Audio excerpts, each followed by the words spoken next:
Hey, what's up? Bitch. Hi, I'm Erin. I'm Nicole. This is Dude That's Fucked Up. Bitch. Bitch, we're talking about Vegas today. Oh, girl. Oh, my God. But not what you think. What you I don't know what you think. I don't know what you think when you think of Vegas, but it's definitely not going to be this, bitch. Yeah, I had no idea what we're talking about today was even a thing, but that's why we have the internet. You know what I mean? Yeah, for sure. How's everybody doing? I hope you're all well. Thank you for listening. Thanks for being excellent. We got a fun-filled episode for you. We'll see where it goes. Yeah, we'll see. You know, I ain't got no biz. Do you have any biz? No, I don't have any biz. Unless I want to say that we did get our first YouTube troll, which... Oh, bitch, yes. At first I was like... How many times can I say bitch this episode? I don't know.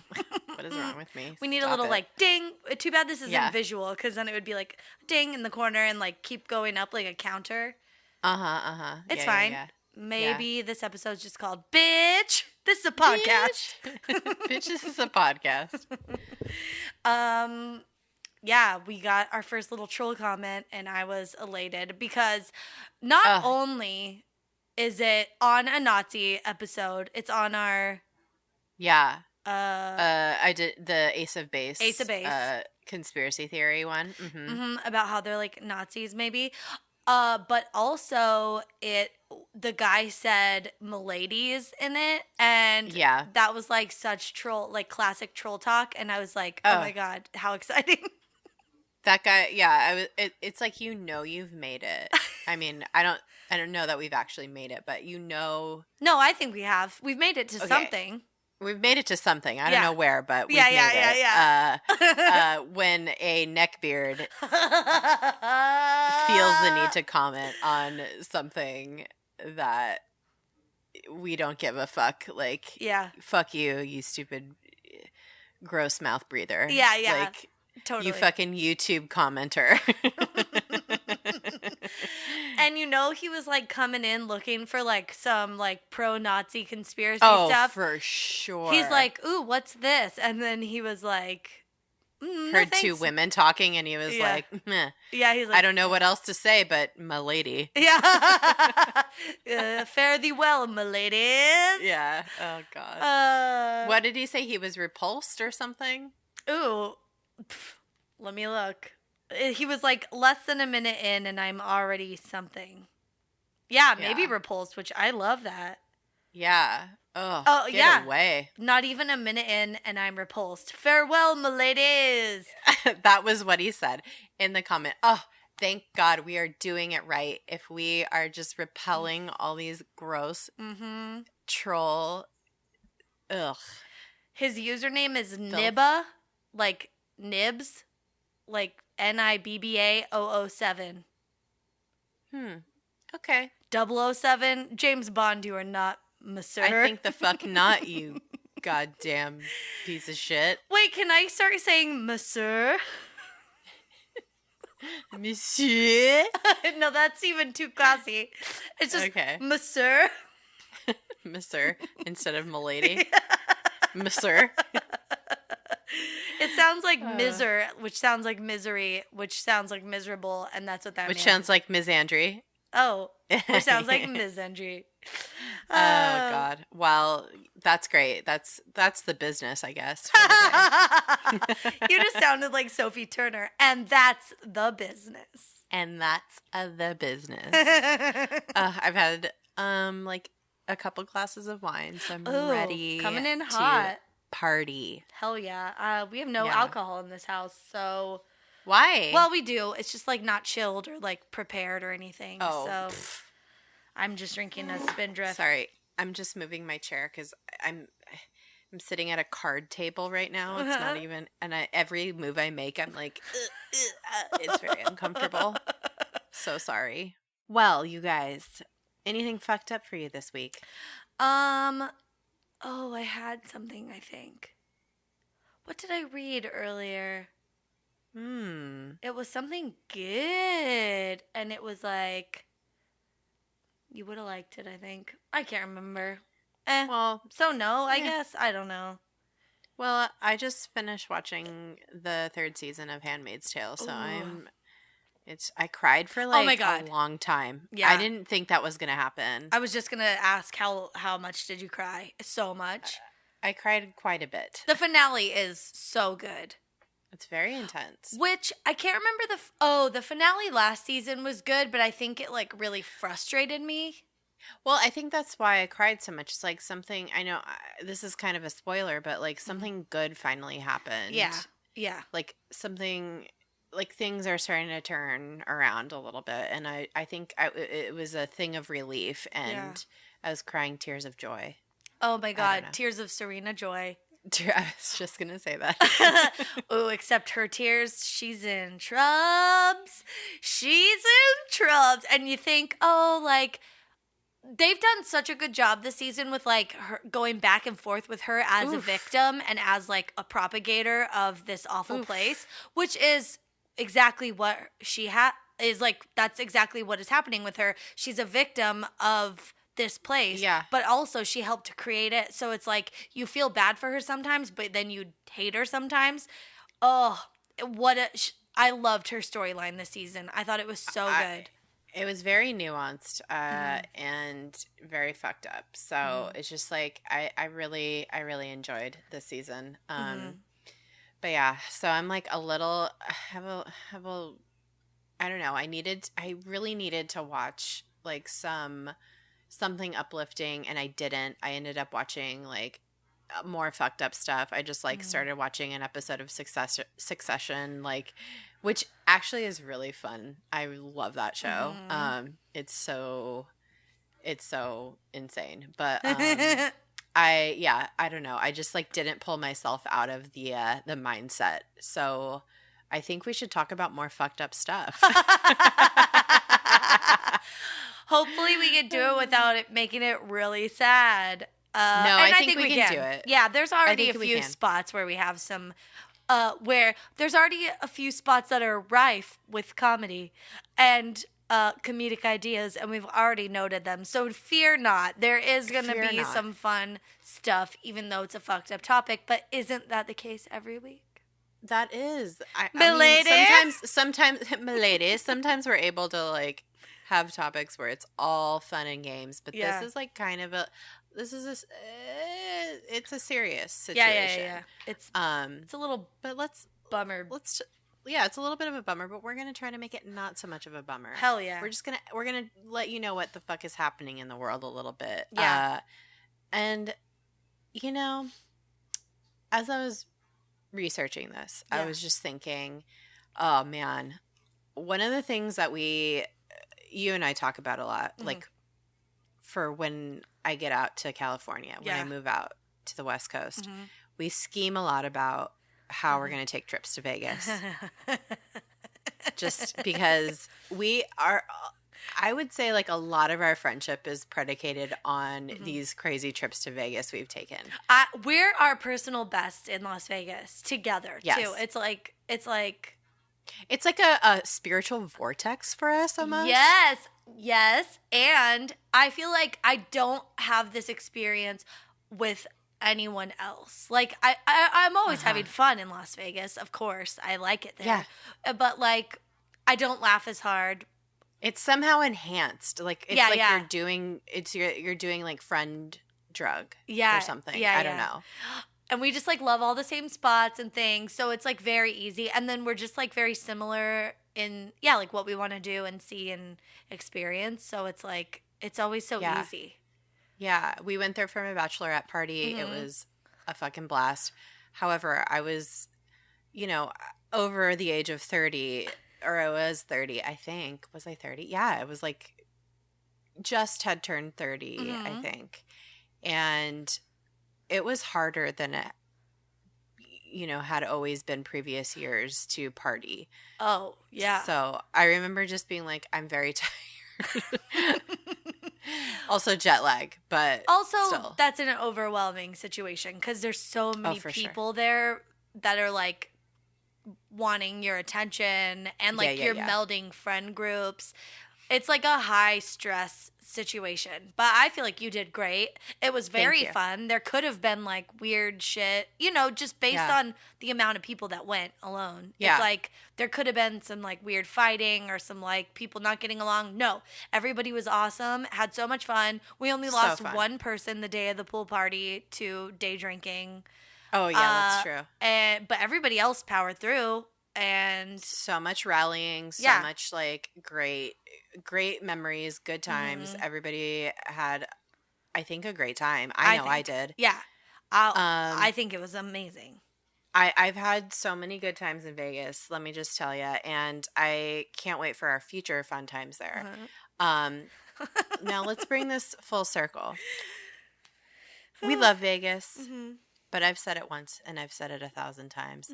Vegas is a harsh mistress. Ooh, Lady Luck can be a bitch. She will fuck your life up. And I'm not talking just like, oh, I'm hungover. I'm talking like, whoops, like you have a second butthole now because you have been shitting your brains out from drinking like those giant boots of like Hurricanes or whatever. Do you remember the giant beers that you could get at the Paris? They were like just huge bottles of Bud Light. I'll find that picture and post it somewhere because me and our friend Megan. Oh my God! It was It was one of the highlights of a Vegas trip. Just drinking a huge P.S. Literally right before we started recording today, Erin is like, "I can't wait for our trip when I move there." And I go, "Hang on." And then I group texted 2 other girlfriends of ours. One of them is Megan, and the other one's Jessie. Hey Jessie, I know she listens. Yeah. And I was like. Okay, first you need the context because at my bachelorette party, we got so drunk and we were just like all sleeping in, like hanging out in one hotel room. The 4 of us in a hotel room, and sometimes some tooths sneak out. Okay, but they didn't sneak out of me or you at first, anyway. No, I was like, why does it smell like hot lasagna in here? And someone, I won't say who, was like over on the stairs, like farting, because there's like little stairs. And I was like, ew. Like, we were like, it just smelled like beef lasagna. And we were like, go to the bathroom. Like somehow you can smell the pasta. Like the semolina flour. It was like little dust clouds of it coming off her asshole. and we were laughing so hard. Also, it was that thing of like, I don't think the 4 of us had ever hung out together like that. I mean, we've hung out so many times together, but it was like a very close quarters situation. Me and you and me and Jessie and me and you and Jessie. But like, I wasn't super close with Megan yet. Like, I didn't really know her very well.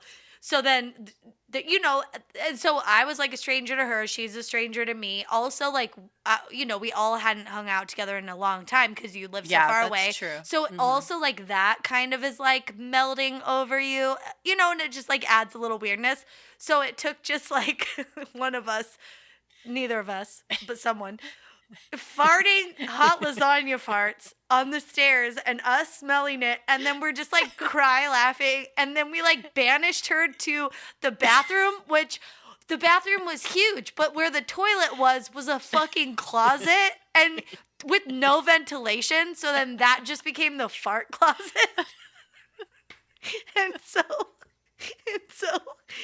then I just texted everyone right before this started, and I was like, starting a Vegas 2019 trip thread, and Erin just goes, ha ha ha, fart closet, here we come.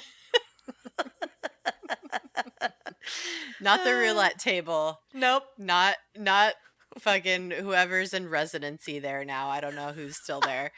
Not the Blue Man Group. The fart closet. Here we come. Fucking not Penn and Teller. Not Zoomanity. Not Absinthe, the show. Not, I was going to say Bill and Ted, but it's, Siegfried and Roy. Oh, they're not allowed back. Yeah, well, that one's dead, I think. Did one of them die? I thought they just got mauled. The one that got mauled died, I think, like, later. Oh, that's right. Like, R.I.P. Roy? I don't know. Yeah, Roy? I don't know. I was going to say he died post-maul, but that's... I don't need to say that. Woof. Oh, dear. Anyway, so back to Vegas. So this episode is about Vegas. Specifically, it is about the tunnels that actually exist underneath the city of Las Vegas. Like right underneath the Tropicana are miles of tunnels stretching all around the city. Mm-hmm. Yeah. So yes, there's tunnels and people are living in them. Oh my God. And this just makes me think of It, like the book and the movie It. Mm-hmm. Pennywise? Pennywise definitely lives in these tunnels. No, except it's not Pennywise. It is a showgirl with a full headdress, but she still has scary pointy teeth. Yeah. And something's wrong with her titties, but I don't know what. I don't know. Maybe they're like very pointy. They're like the Madonna boobs, but that's what the boobs actually look like. Okay. You know what I mean? Yeah. Something that's like campy and fun, like a clown, but also scary. Specific to Vegas. Yeah, and scary. Yeah, I like it. Mm-hmm, okay, thank you. Well, yeah, we don't know. It makes this whole situation makes It or the city or the town of Derry look very quaint because there's some fucked up shit happening in these tunnels. P.S. When you wrote It, I wasn't reading It, and I was like, what does she mean by like IT?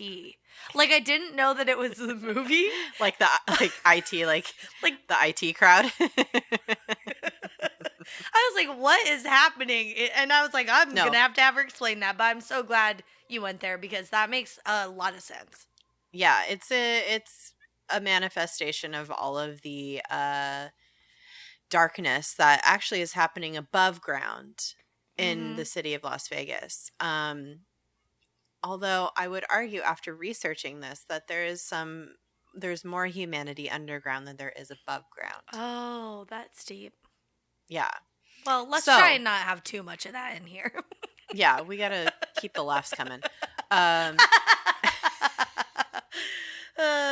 So yeah, there are actual miles and miles of tunnels underneath Vegas. Mm-hmm. They were built in the late 80s and early 90s, well, all throughout the 90s, because there's so many tunnels that it had to have taken a decade at least to get all this together. And the tunnels were built to channel flash flood water, which I don't understand what they were doing before this, because during monsoon season in Vegas, like the flash flood waters are very dangerous, and I don't know what they were doing before. I think they just had some washes or whatever, and it probably wasn't very efficient and probably fucked up a lot of shit before they figured out that they needed some infrastructure under the city to channel this massive amounts of water that come through. It was just only the Hummer limos could get through to go to all the hotels. Yeah. Like, how did people survive that? It's like, I don't know. It's like they surfed on their fucking, I don't know. Fucking the Venetian gondolas go rogue and they just hop over the fucking Except that's what it was. I feel like you need like fucking fan boats or something in a flash flood. You need like something with some force. Well, but that's the thing. Flash floods are so quick; it just washes through and then it's gone. Oh, true that. And it just destroys everything in its wake. That's all. Mm-hmm. But yeah, so I don't know what they were doing before, but now they have these tunnels underneath the city that just help channel the water away.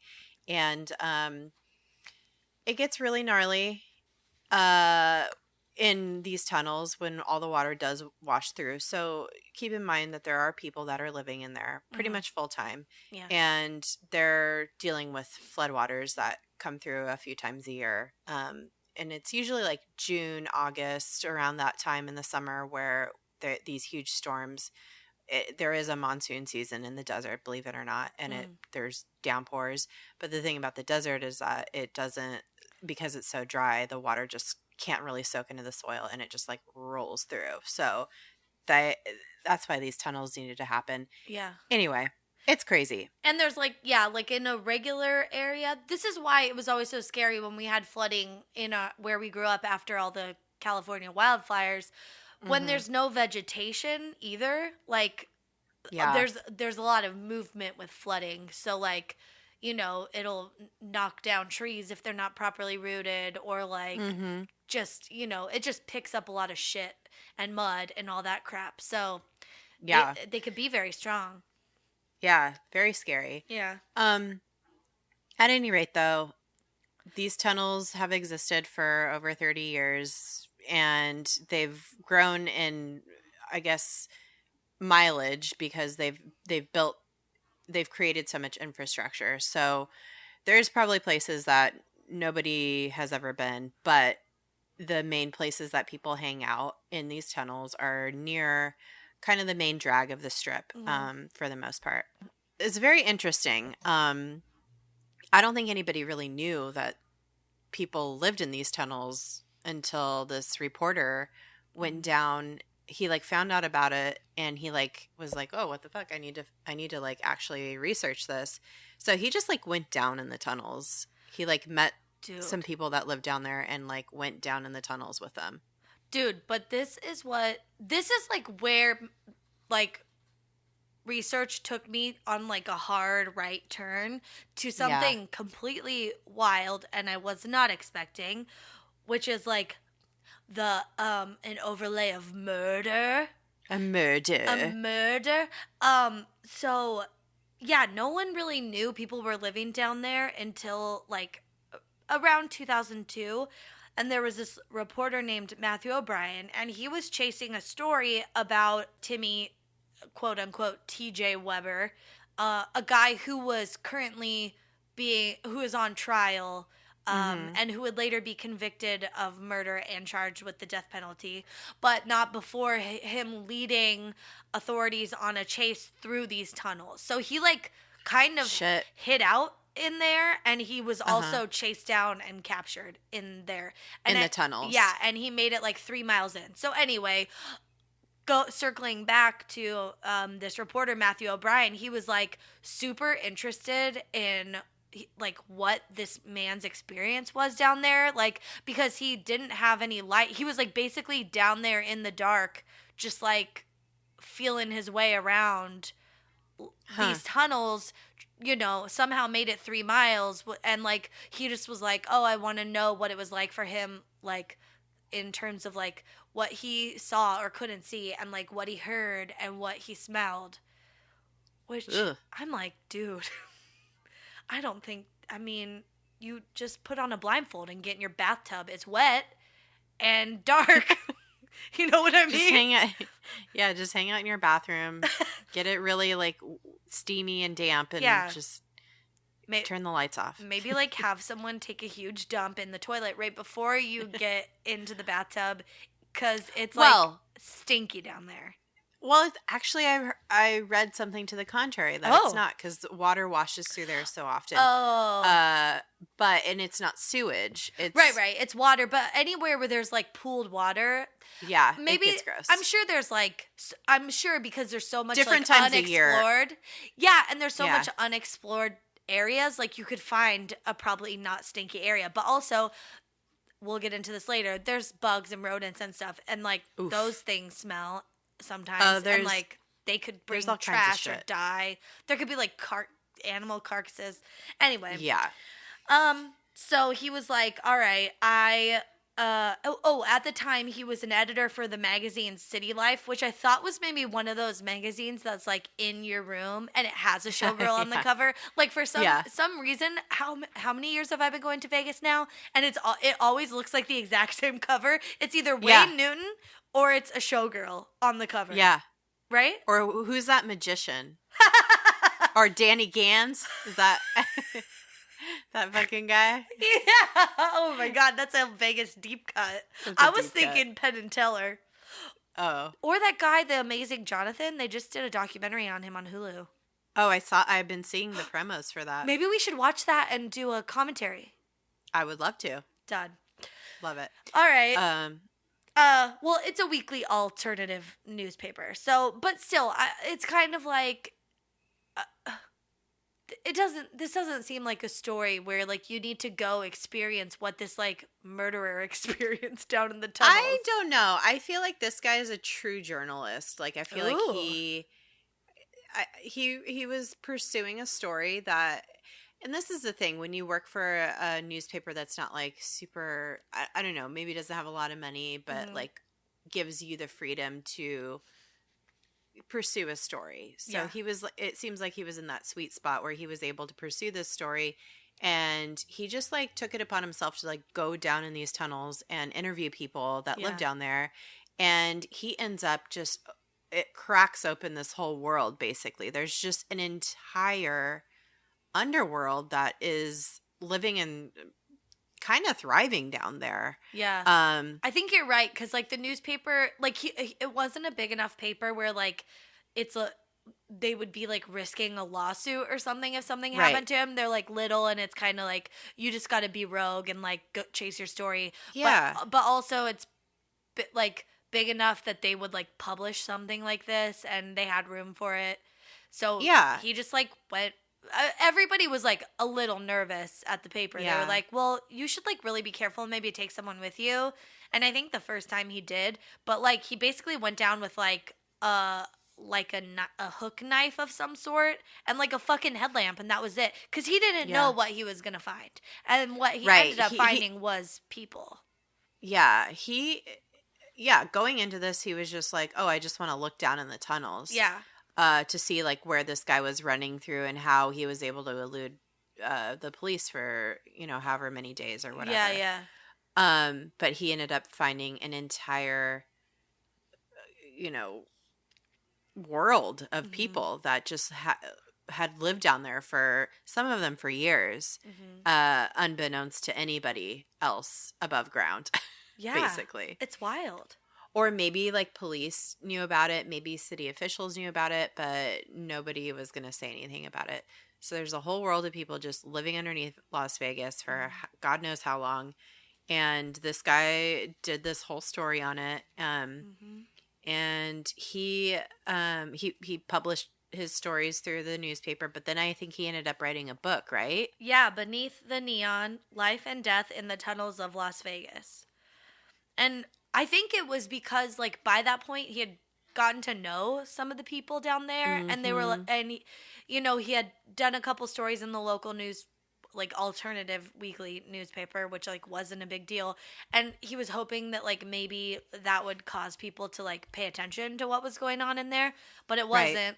So he's like, okay, let me write this book. So he wrote the book hoping that it would draw attention, whether good or bad. So, like, either A, the police realize this is like kind of a more high profile thing that they need to like address, and they go and like clean it out, which would not be good for the people living down there. It would be like it would upset their way of life, but also maybe it would like get them above ground and maybe get them help or something, you know. Because some of them were, you know, in bad shape or sick or whatever, and needed some resources and help. But I think a lot of people, for the most part, were down there because either they had to or they just wanted to be away from everybody. Yeah, just for like whatever reason. Hard times. Yeah. Well, he was either hoping it would like clear it out or shine a light and like get these people maybe more resources and help, but it kind of did nothing. Like no one really cared that he published this book. And so that prompted him, which this is all like cool stuff, that prompted him to start a nonprofit, which he called Shine a Light, which was like an outreach program that helped the people that live down there. And this is over like years of him going down there, putting his own money and resources into like finding clothing for people down there, and like, you know, he like learned people's names and befriended them, and they trusted him, and he like really he's since moved, but he really like, they trusted him, and he never broke that trust. Like he didn't, he would only bring people down there that were like interested in helping. He wasn't like bringing news crews from like 2020 down there or anything and like fucking with them. And like he had little rules, like if he, you know, approached someone's camp and he like said, "Hey, are you here?" or whatever, and they weren't, he wouldn't like walk through it. He'd go a different way. It's all very like, he just like really humanized everyone living down there after kind of exposing them, and I think that's good. Yeah. I mean, ultimately it did draw attention to the whole situation though, which did prompt different news outlets to go down there, and maybe some of them, I mean, I would hope that they would have the same kind of just humanity towards these people. Yeah. That what was his name? Matthew O'Brien did. But yeah, it just kind of opened up people's eyes. And then I was going to say this at the end of the episode, but recently, just in the past few days, I think this came into people's consciousness again, like this entire, maybe you didn't know about it before, but like if you were on the internet reading anything, if you had seen this, a porn star who is actually pretty famous was found to be living down in these tunnels a few days ago. She was found by like a Austrian or maybe I think Austrian news crew that was down there doing a story about the tunnels. And like she like introduced herself, they like interviewed her, and she was like, "Yeah, I used to be kind of famous." And she was like, she was a porn star. She had been a porn star and was like pretty big on, I don't know, internet porn sites. So. Oh my! Is it the one we went to high school with? No. I don't know. Maybe. Oh my gosh, that's wild. Yeah. Yeah. Okay, because I can't remember why we chose this topic, but I feel like I saw the article somewhere, because then when I went back and like looked at it, there's this cool thing on Vice, like that's like one of the sources that I used. They had an article, but it like had a cool thing at the top of the article, and it's like, this article is over 5 years old. And I was like, right. Oh god, so this is like old news, but I had never heard about it. So no, I haven't either. So maybe that story's kicking up other kind of like stories and segments about it. Yeah, as I was like going, you know, doing my own research, I like, I don't know what I did, but I stumbled upon this news story about this woman who used to be a pretty successful porn star who was just found living down there. Wow. So, and she seems to be doing, I don't know if she's doing okay, but she's surviving down there, and a lot of people are. So it's estimated that there's about 1,000 people at least living down in these tunnels. Oh wow! I don't know if that's accurate now. That's a figure I saw that was taken from a few years ago. They don't do a census or anything down there, but that's the estimate. So, and Vegas really is a place of extremes. So it's kind of crazy that people have figured out how to live in these tunnels underground, considering how hot it can get in Las Vegas and also how cold it can get in Las Vegas. Yeah. I don't know if I have a lot of experience in the desert, being from the West Coast, but if you're not, you might not know that it gets really fucking cold at night. Dude, not during the summer. It's still like 110 degrees at night. In the winter, it gets very, very cold at night. Super cold. And it's like so drastic from the daytime temperature. So it's not like at night it just drops 10 degrees. We're talking like 40 degrees. It could change, you know? It could go from 80 to 40 at night. And you're like, what the fuck? Yeah, at least. Yeah. It could drop even further down. So a lot of these people are in these tunnels, and they are protected to some degree, especially in the summertime where it's much cooler in these tunnels than it is out on the surface, out on the strip, being exposed to, the sun or whatever. So, but the cold temperatures in the wintertime can be very, very dangerous. You can easily get hypothermia being in these places down underground. And it also is very damp down there. So it's not great. Very extreme. Yeah, very extreme. So these are some of the dangers that these people experience living down there. Cold temperatures. Yeah, I saw one guy went down there and slept there overnight. He went with Matthew O'Brien, but he was doing his own thing with a documentary crew or something. And he spent the night down there and was just shivering all night. He's I didn't realize it was going to be this cold down here.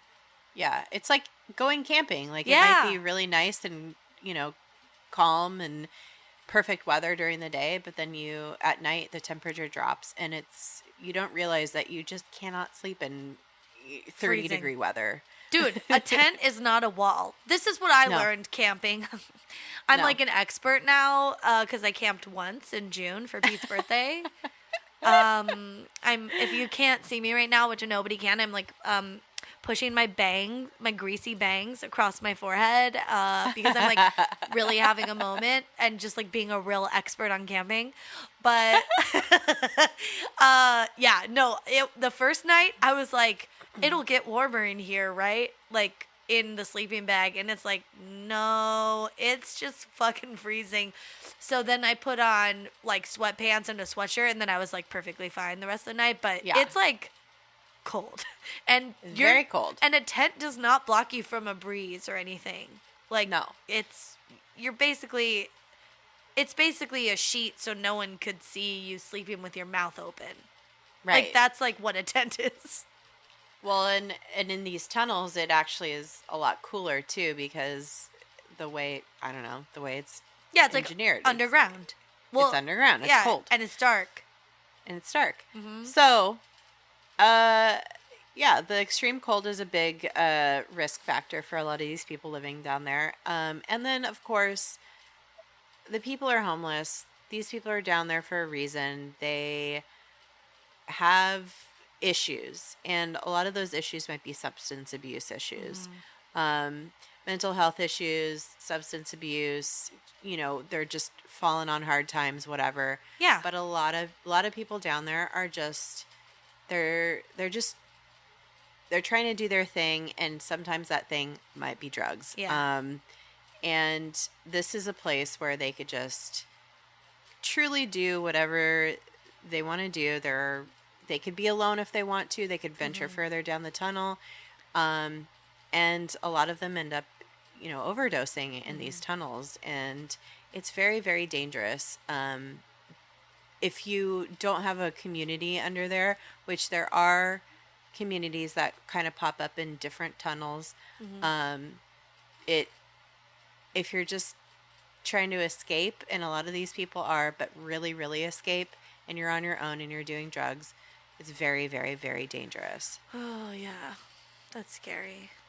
So it's a huge problem down there, and there's actually separate tunnels for different types of drug use. This is what I read. I don't know if this is 100% true, but I guess it makes sense. Yeah.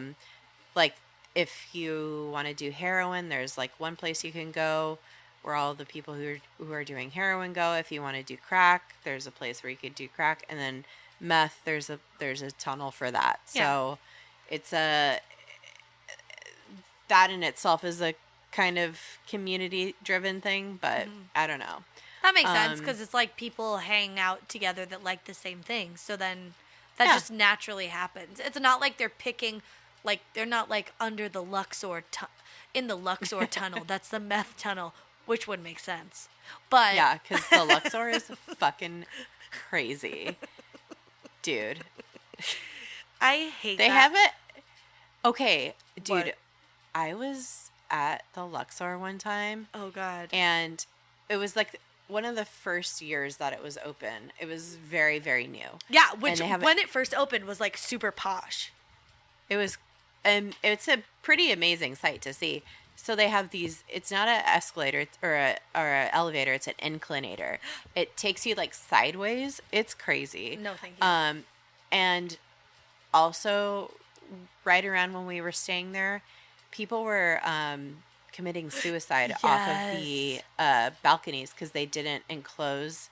Because it's basically a pyramid, and you go inside, and all of the rooms are around the edges, and it's just open in the middle. Yeah. So people, and it's like you're on an angle, so people would just like jump off into the middle of the casino down below. Oh my god, that would be a good episode, baby. I don't know if I want to talk about that. No. But I remember my mom was totally freaked out the entire time we stayed there. She was just so uncomfortable, and it was very, very, I don't know. It was very creepy. Oh god. There. Yeah. So. That hotel. Also, like, I remember when it opened, how, like, amazing it was. Like, oh my god, it's a fucking pyramid hotel. Yeah. And then they had that, like, spotlight, and you could see it when you still can see it, like, when you're driving in. And it was, like, such hot shit. And it is not that anymore. It is like the kind of a further end of the one end of the strip. And it's like, I don't even know what shows they have. Like, I don't even know what happens there, but they don't really have anything. No, it's just like the outside of it is like cool. Yeah, yeah. But it's kind of tacky. I don't know. It's weird. It's very weird. Anyway, well, Luxor aside, there's this is a tunnel for flash floods. So that's another huge risk factor. For staying down in these tunnels, is that they're going to do what they were made to do and channel the water through. So a lot of these people have basically made a living space down there. Mm-hmm. And they have, I don't know, it's like almost like an apartment. They have furnished their little space. They have carved out their own little niche, and there's floodwaters that will careen through it at any moment during a certain time of year. And it could be very, very dangerous. If there's enough water, it can wash everything away. It can drown people. Mm-hmm. It does. I think, and it has, and it does it all the time. In 2016, I think 3 people died in the tunnels. Oh my God. They had really bad flash floods that year.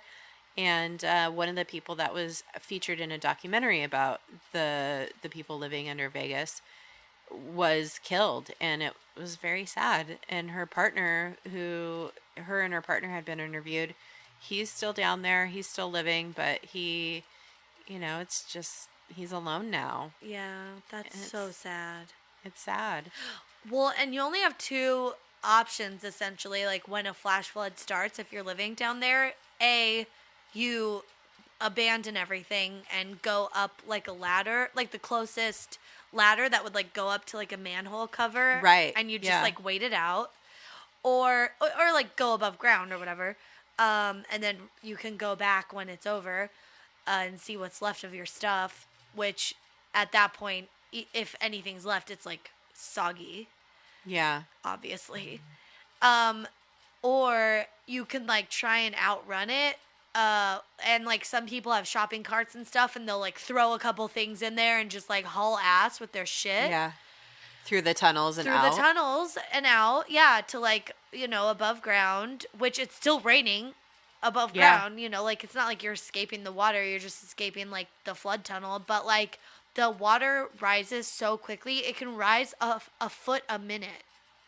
Which, Jesus, that's so scary to be trapped down there in a tunnel. And it's not even just like, oh, the water's raising and I could just swim. It's like hauling ass through those tunnels. It's so fast. Dude. It like sweeps, like whole cars have been swept into the tunnels from flash floods. So it's like hardcore.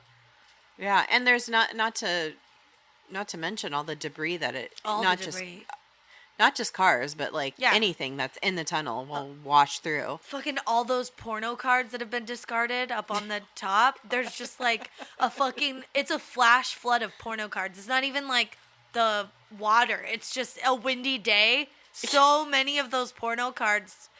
That's like, you could get paper cut.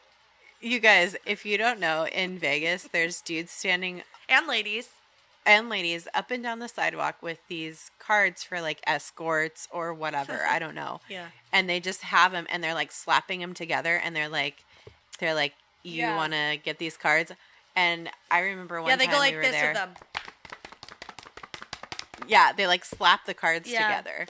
And they make this clicking sound and they're like, hey, you want to check out this lady?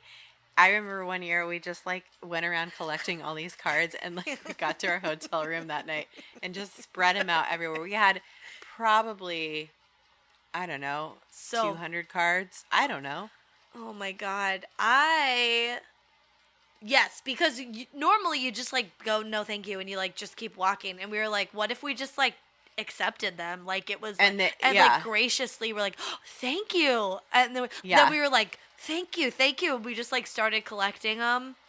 Yeah, and like got a lot of the same ones, but they all just had ladies with their boobies covered with stars. It was oh my God. Wild. Yeah. So oh God. It was intense. Yeah. But yeah. So the flash floods can come and like fuck their shit up. And there's murderers down there, obviously. Dude, yeah, hello, that guy that they found down there was a fucking murderer. Timmy TJ Weber. Yeah, Timmy TJ Weber. He's out here fucking murdering people, living in the flood tunnels. No thank you. But also, just when... it must be so fucking scary to be homeless, and on top of that, like, be a woman or a child. Oh my God. Like, no one ever really talks about it, but, like, just... the amount you get fucked with, I would imagine, is like so much. And it just must be so scary. But it does seem that there's, people down there that are just like honestly trying to get through a really bad period. Yeah. And they're doing that by like not spending any money on rent anywhere. Yeah. And they're staying down here and like they're able to find a little corner that, no one's inhabiting and they make it their own. And like... good for them. But also there's some fucking sketchy weirdos down there, I'm sure, because... oh, yeah. That's name of the game. My brother used to go out there for baseball tournaments every year, and all the tournaments were in Henderson, and we'd stay, like, in Vegas on the Strip. It's, like, right there. Yeah.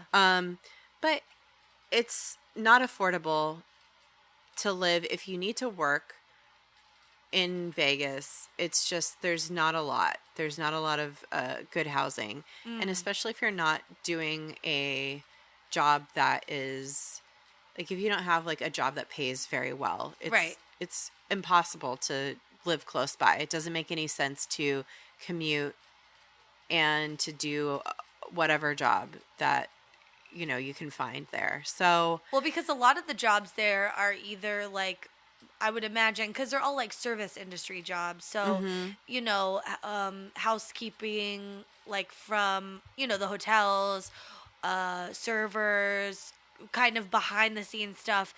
But only some of those people are getting tipped out, and oh yeah. So otherwise they're making probably minimum wage. So, that's hard. And I don't know, but I would guess that a lot of the hotels don't really offer great benefits and all that shit. Like, they don't have to because, if you don't take that job, there's a bunch of other people that would love to take it, It's like, yeah, totally.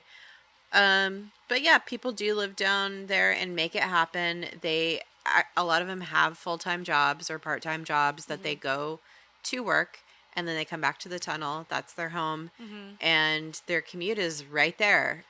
So for a lot of them, it makes a lot of sense. But again, they are technically homeless, so the situation isn't great, but they're making it work, and the way that they make that work is they make their space as homey as possible. They are so resourceful. They're able to find, they like do a lot of dumpster diving, not just for food and whatever else they need, but like they find beds. Think about all the hotels that are around there and the things that they could find. They're able to find bookcases and, decor, lamps, whatever, and they're able to make it work. They're able to run electricity down there somehow, and they're able to do all these things that. Yeah, I was reading probably like, some generator people, like, or something. Yeah, some people like save up for generators, stuff like that, and they're able to like really make it happen down there. But they don't have toilets. They don't have flush toilets. So the hygiene level is very low, but the way that they're able to kind of make it homey is very resourceful, very interesting. I would set up, like when I did my colonoscopy the first time, but before that I had to do a stool test, and I put a like a CVS bag in a little small trash can, and I pooped in that. I would do that. I would just like set up a receptacle with like disposable bags in it, and then I just pee and poop in that, and then like bag it and like take it out. It's like a diaper genie situation. Yeah, diaper genie. Or I would just do what my mom did when we went camping. I'd buy diapers and I just pee into it and then poop on it, and then I roll it up and put it in an actual diaper genie. Oh my God, that's smart. That is like, if you're able to have a clean asshole, you feel good and you feel like a human. And we're just like ignoring all these, like that's what. Well, we take a lot of stuff for granted. But that's like what is so sad about when you see people who are like down on their luck and are homeless and stuff. And it's like, oh man, I bet they would love a fucking nice shower. Yeah. Even if it's 3 minutes, That's why homeless shelters exist. Yeah. And they should exist in better ways. But here, like, in Vegas, it seems like for some people, homeless shelters aren't a possibility. There aren't enough to accommodate all the people that live there that are homeless there. So I don't know. I don't know what the situation is in Vegas, but something ain't right. But these people are. This one quote from a person. I read a lot of articles about the people that are living down there, and one person was like, this is the best place, this is the best possible place to live if you're homeless. Wow. Because Vegas is a 24/7 city, and it is very easy to dumpster dive, like I mentioned, and you can get a albeit shitty job. There are jobs to be had, and panhandling and scrounging for money in a city where people are just drunk as fuck, losing their whole fucking purses and losing their, they're dropping their chips, dropping money, dropping jewelry, their jewelry, their cash out tickets on the ground constantly. Totally. People just walking away from slot machines with full credits on it all the time. So that's what a lot of these people do to get money is they will go up to the casinos, they'll walk through, they'll find people who are like drunk as fuck, passed out, and not necessarily like rob them, but if they're just like sitting there and passed out with a cup of coins or a thing of chips, and they leave it there, take that shit. I don't know. Yeah, at first, because I read something where there's like a guy who, he like puts on his like nice clothes and he goes and he just walks through the casinos and he looks for just like discarded money that someone left behind at a table or whatever, like someone has to pee and they don't grab all their chips because they're drunk and they don't see all of them or whatever. And I was like, oh, I wonder like how true that is, or like if that even works. And then I remember I found that $100 chip on the floor at the fucking Caesar's Palace. Oh shit. Yeah, and I was totally, no one was around. It was like someone had dropped it and no one had seen it. And like I looked, I was like, did someone just drop this? And I think there was a person that worked in the hotel. I don't know if I've told this before.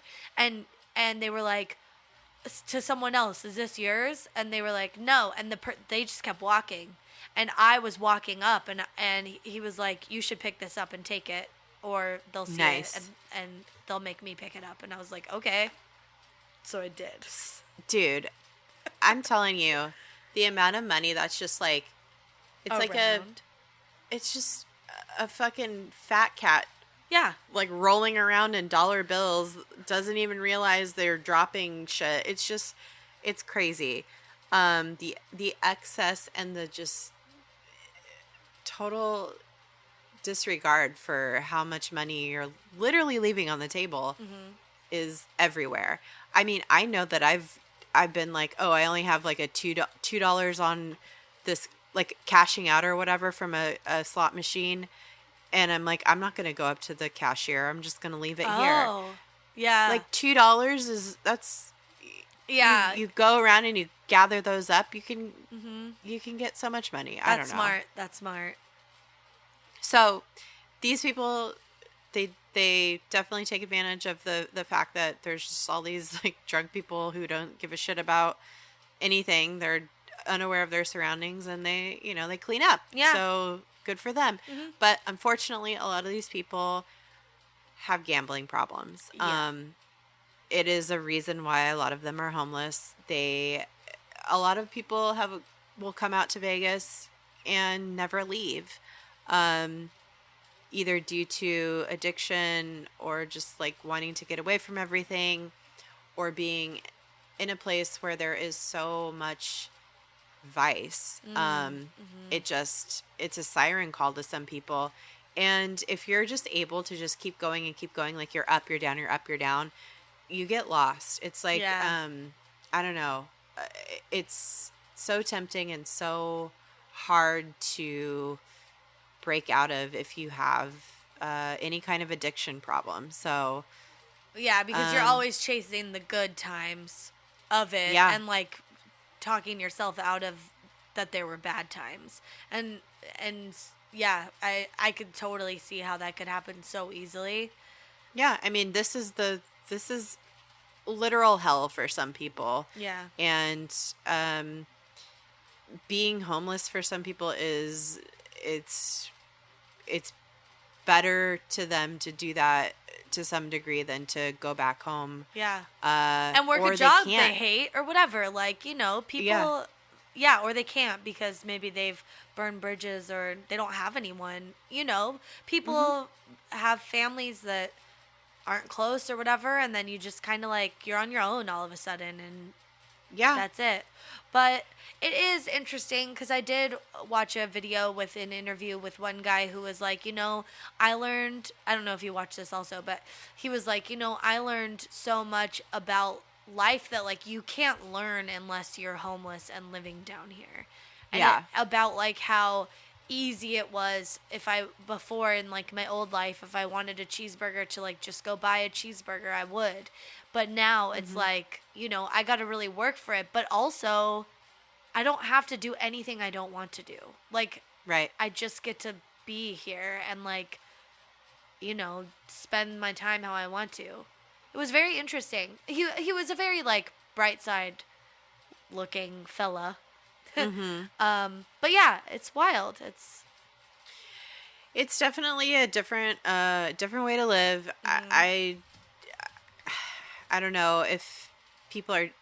There's some people that are choosing to live this way. There's some people that are not choosing to live this way. There's some people this is very temporary. Some people who are there for the long haul. And I still don't think that's fully by choice, Like, true. If someone could pull them out and be like, here, live in this house and have this money, they'd be like, okay.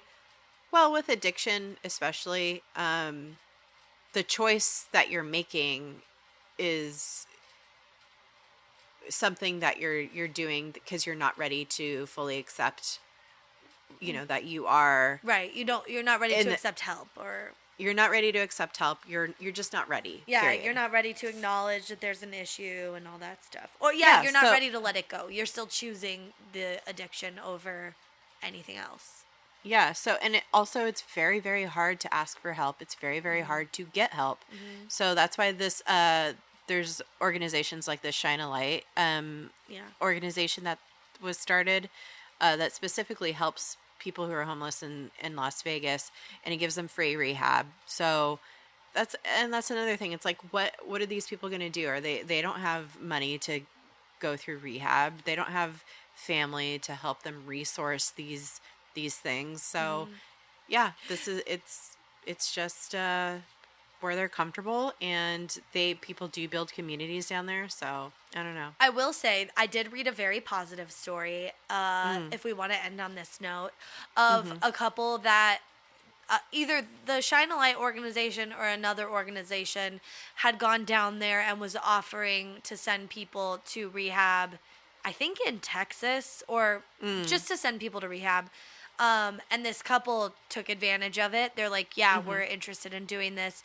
And they went to Texas, did rehab, and now they both work in like a rehab facility and like are clean. Oh, wow. And they lived in the tunnels, and they were like, yeah, it was really hard. Like that was the thing that was like keeping us there.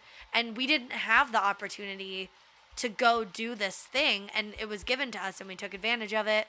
And that's like how we got to where we are today. And then I think they're trying to go back and help people now, pull them out and like get them help, because really that is what's keeping people down there. A lot of the people down there, it's substance abuse.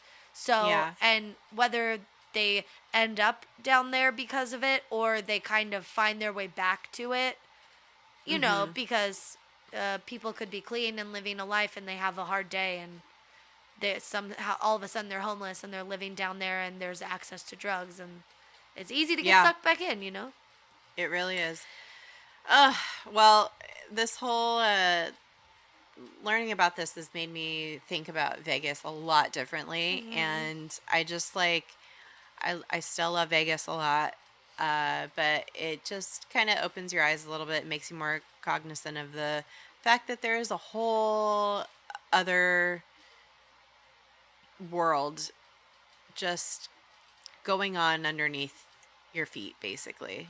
Well, that's the secret of Vegas, because there's so much, even the hotels, there's huge kitchens and service areas that you don't see or hear or even get close to, you know? It's like, but all these people that are making you, like, that are making it possible for you to have this big fun time. Right. Are like the unsung heroes of, they're like the mole people. They're like the true mole people of Las Vegas. Yeah. Because they're like in all these service areas, making sure your bed doesn't have other person's pubes in it. Or like, you know, making sure there's no like barf in your room or whatever. Like, oh, because there's so much barf.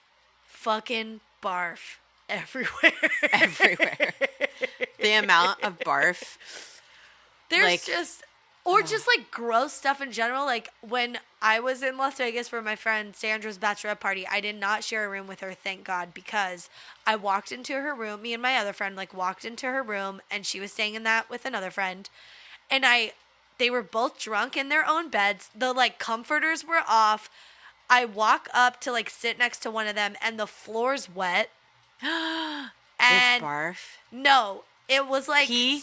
No, it's not even that gross, but it was like they were like eating Doritos or something and water spilled and they didn't clean it up, and it was just like wet and like mushy open chips everywhere, and I was like, no, this is fucking gross. It's not even that bad, but I was like, ew, you know. So it's like, even that, it's like someone had to clean that up, I bet, which isn't funny, but I didn't make the mess. That's why you always leave a tip. Always tip the maid. That is 1,000% what you should take away from this. Anywhere you stay, anywhere, because they're touching your fucking towels that were on your naked sack if you're a dude, or your butthole if you're a lady, or your vagina, whatever. We don't know. Everyone has a grundle. It was touching your grundle. They're picking up your used grundle towels covered in your Framunda sauce, and it's like fucking. And then maybe you fucked your partner in that bed. They're cleaning the sheets everywhere. Well, probably not. But even if there's not jizz everywhere, there's like your naked body sweat from like doing it together all on those sheets. You know what I mean? Yeah. Like your stank is on it. Sweat. Yeah. And your vaginal secretions and your fucking armpit sweat and your butt crack sweat. Yeah, your sex sweat. And then you fucking passed out because hopefully it was like really good, and you both came. You drooled everywhere. What? And you drooled everywhere. And then you drooled everywhere. That's where I was going with this. And then you fucking open mouth slept, you snored, you drooled, especially if you'd had a couple drinks. Yeah. And your room is disgusting. And there's like the like stale odor of like farts. And they have to walk into that after you leave or while you're still there. I generally don't have the maid come while we're still there because I feel bad and I don't want her to have to deal with anything extra. But always tip. Always tip. Always. That's it. Oh, well, God. I'm glad we got that lesson in. Yeah. Yeah. That's it. Hopefully this episode wasn't too sad. It's a wild ride, guys. But next time you're in Vegas, if you happen to like pass by one of these like tunnel entrances, they're usually like under the freeway by like you'll see like a wash area. I don't know. Like you know a wash, like a like where you, for floodwaters. For floodwaters, yeah. Yeah. I don't know. Well, oh, what were you gonna say when you walk by there? Just ignore it. Just like just next time you're in Vegas, and if you notice that there might be people down there, so maybe if you see some people, give them $1 or whatever. I don't know. Or leave your cash out. Yeah. Ticket. Or buy them an In-N-Out hamburger. There's an In-N-Out right by the overpass right there. Also, but don't go in the tunnels no, alone. No. And also, you don't need to go down there. That's disruptive to them. And weird. Yeah, totally. All right. Thank you so much for listening. Oh my gosh. This was a very interesting and depressing episode for me. Mm-hmm. Same. Yeah, I was like, oh man, this is like bumming me out. But also, I still really want to go to Las Vegas. So, everybody's complicated. We're multifaceted human beings. As above, so below. All right. Well, Viva Las Vegas. Follow us on social medias. Las Vegas. Yeah. At DTFU Podcast everywhere. Go to our website. It's dtfupodcast.com. Merch is there. Patreon links there. All the things. All the things. Thank you so much. Be excellent to each other. Yeah, and yourselves. Yeah. We love you. We love you. Oh. Bye. Bye. Bye-bye.